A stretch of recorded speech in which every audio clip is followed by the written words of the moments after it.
America ગયા પછી કોઈને પાછું આવવું જ નથી અને અહીંયા ભારતમાં રહેતા તેમના માતા પિતાની ઉંમર વધતી જાય છે. યુએસમાં રહેતા એક વ્યક્તિએ પોતાની સોશિયલ મીડિયા પોસ્ટમાં એવું લખ્યું છે કે જે દરેક અમેરિકામાં કે પછી વિદેશમાં વસતા નાના બાળકોથી લઈને વૃદ્ધો સુધી બધા જ વ્યક્તિને આ પોસ્ટ જાણવી જોઈએ.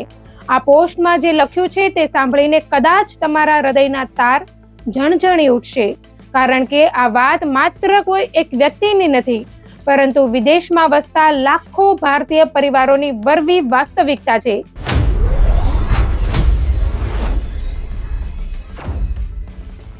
આજે અમદાવાદથી એક એવો અહેવાલ સામે આવ્યો છે જેણે સોશિયલ મીડિયા પર તોફાન મચાવી દીધું છે. વિદેશમાં વસતા ભારતીય યુવાનોની વેદનાની એક હૃદયદ્રાવક વાત આજે વાયરલ થયેલી એક પોસ્ટ દ્વારા બહાર આવી છે, જેમાં એક એનઆરઆઈ પુત્રે પોતાના માતા પિતા સાથેના ભૌતિક અને ભાવાત્મિક અંતરની જે વ્યથા ઠાલવી છે તે વાંચીને પથ્થર દિલના માણસની આંખો પણ ભીની થઈ જાય. જેમાં એક એનઆરઆઈ પુત્રે પોતાના માતા પિતા સાથેના ભૌતિક અને ભાવાત્મક અંતરની જે વ્યથા ઠાલવી છે તે વાંચીને પથ્થર દિલના માણસની આંખો પણ ભીની થઈ જાય તેમ છે. આ યુવાને પોતાની પોસ્ટમાં લખ્યું છે કે મારા માતા પિતા હવે 60 વર્ષની વય વટાવી ચૂક્યા છે અને તે ઉંમરે પહોંચી ગયા છે જ્યાં તેમને મારી સૌથી વધુ જરૂર છે, પરંતુ કરુણતા એ છે કે તેઓ તેમની તબિયતની વાસ્તવિક વિગતો મારાથી છુપાવી રહ્યા છે અને તેનું કારણ માત્ર એટલું જ છે કે હું અમેરિકામાં બેઠો બેઠો કોઈ ચિંતા કે મુશ્કેલીમાં ન મુકાઈ જાઉં. આ પોસ્ટ સોશિયલ મીડિયા પર મૂકતાની સાથે જ લાખો લોકોએ પોતાના જીવનના આવા જ કડવા અનુભવો શેર કરવાનું શરૂ કરી દીધું છે. આ યુવાને વધુમાં જે વાત કહી છે તે દરેક સંતાને વિચારવા જેવી છે. તેણે જણાવ્યું છે કે જ્યારે તે પોતે પિતા બન્યો અને પોતાના બાળકોને મોટા થતા જોયા ત્યારે તેને અહેસાસ થયો કે તેના માતા પિતાએ તેને વિદેશ મોકલવા માટે કેટલા બલિદાન આપ્યા હશે. આ માત્ર એક વ્યક્તિગત વેદના નથી, પરંતુ આજના સમયની એક વૈશ્વિક સમસ્યાનું પ્રતિબિંબ છે, જેમાં ભારતમાંથી વિદેશમાં વસતા લાખો યુવાનો, ખાસ કરીને અમેરિકા, કેનેડા, યુકે, ઓસ્ટ્રેલિયા અને યુરોપ જેવા દેશોમાં સ્થાયી થયા છે. તેઓ આજે એક અજીબ પ્રકારના અપરાધ ભાવ અને અંતરની વેદનાથી પીડાઈ રહ્યા છે.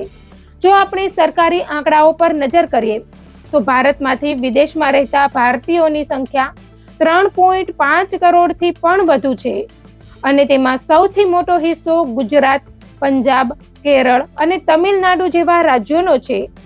સુરત, અમદાવાદ અને વડોદરા જેવા શહેરોમાંથી દર વર્ષે હજારો યુવાનો ઉજ્જવળ ભવિષ્યની શોધમાં વિદેશ જાય છે, પરંતુ તેની પાછળની બીજી બાજુ એ છે કે આ યુવાનોના માતા પિતા ભારતમાં વૃદ્ધાવસ્થામાં એકલા પડી જાય છે અને સંતાનો વિદેશમાં કાર્યરત હોવાથી તેઓ તેમની પ્રત્યક્ષ સંભાળ લઈ શકતા નથી. આ વાયરલ પોસ્ટમાં યુવાને એમ પણ કહ્યું છે કે તેની બહેન અને તે પોતે છેલ્લા 10 વર્ષથી વિદેશમાં છે અને ત્યાં સ્થાયી થઈ ગયા છે. તેમનો પરિવાર પણ ત્યાં વધ્યો છે, પરંતુ માતા પિતાની યાદ અને તેમની તબિયતની ચિંતા તેમના મનમાંથી ક્યારેય ઓછી થતી નથી.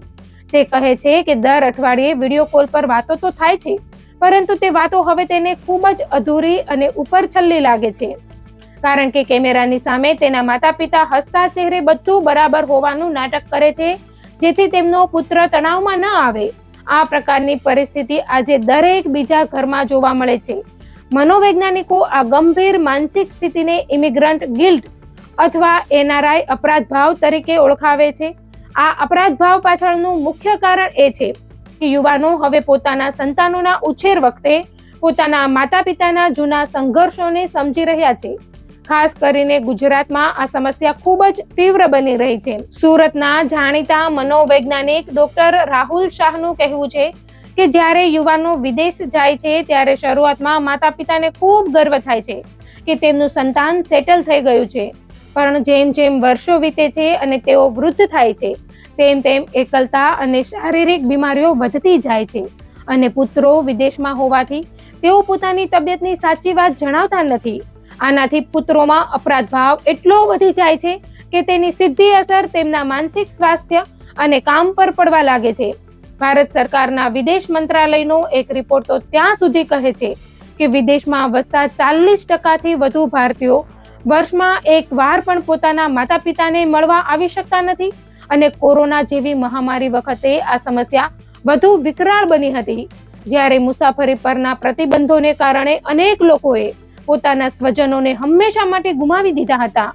વડોદરાના એક યુવાન અમિત પટેલે પણ પોતાની વ્યથા ઠાલવતા કહ્યું હતું કે તે છેલ્લા 8 વર્ષથી કેનેડામાં છે અને તેના 65 વર્ષના માતા પિતા દર અઠવાડિયે ફોન પર બધું સારું હોવાનું કહે છે, પરંતુ વિડીયો કોલમાં તેમના ચહેરા પરનો થાક અને આંખોમાં દેખાતી એકલતા તે સ્પષ્ટ જોઈ શકે છે. અમિત કહે છે કે જ્યારે તેના બાળકો તેના માતા પિતાને દાદા દાદી કહીને બોલાવે છે ત્યારે તેને એવું લાગે છે કે તેણે તેના માતા પિતાના જીવનનો સૌથી મહત્વનો ભાગ છીનવી લીધો છે. આવા તો અનેક કિસ્સાઓ છે જેમાં માતા પિતાએ પોતાના પેટે પાટા બાંધીને સંતાનોને વિદેશ મોકલ્યા હોય, પણ છેલ્લી ઘડીએ તેઓ એકલતાનો શિકાર બને છે. જો કે આ સમસ્યાના ઉકેલ માટે હવે કેટલાક લોકો પ્રયાસો પણ કરી રહ્યા છે. કેટલાક એનઆરઆઈ પરિવારો વિડીયો કોલને માત્ર વાતચીત પૂરતો સીમિત ન રાખતા તેને વધુ અર્થપૂર્ણ બનાવવા દિવસની તસવીરો શેર કરે છે અને ડિજિટલ માધ્યમની સાથે જમવાનો પ્રયાસ કરે છે. કેટલાક લોકો તો હવે વર્ષમાં એકવાર માતા પિતાને વિદેશ લઈ જાય છે અથવા ભારતમાં જ સારી સુવિધાઓવાળા સિનિયર લિવિંગ કોમ્યુનિટીમાં તેમને રાખવાનું વિચારે છે.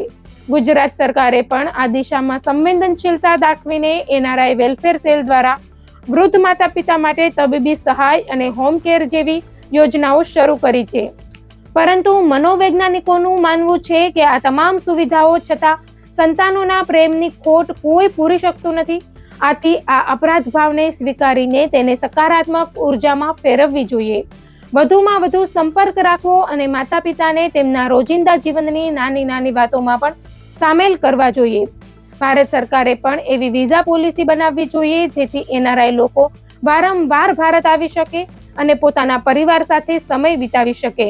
આ સમગ્ર વાત આપણને એ જ શીખવે છે કે ગમે તેટલી સફળતા મેળવો, પણ જો પરિવાર સાથે અંતર વધી જાય તો તે સફળતા અધૂરી છે. આ પોસ્ટ વાયરલ થયા પછી જે રીતે લોકોની પ્રતિક્રિયાઓ આવી રહી છે તે સાબિત કરે છે કે હવે આપણે આ સામાજિક સમસ્યા પર ગંભીરતાથી વિચારવાનો સમય આવી ગયો છે. છેલ્લે એટલું જ કહી શકાય કે કરિયર અને પૈસા જરૂરી છે, પણ માતા પિતાની એકલતા અને તેમની છુપાયેલી વેદનાને સમજવી એ સંતાન તરીકે આપણી સૌથી મોટી જવાબદારી છે. આવી જાગૃતિ જ કદાચ વિદેશમાં રહેતા યુવાનો અને ભારતમાં રહેતા માતા પિતા વચ્ચેના આ ભૌતિક અંતરને ભાવાત્મક રીતે ઓછું કરી શકશે.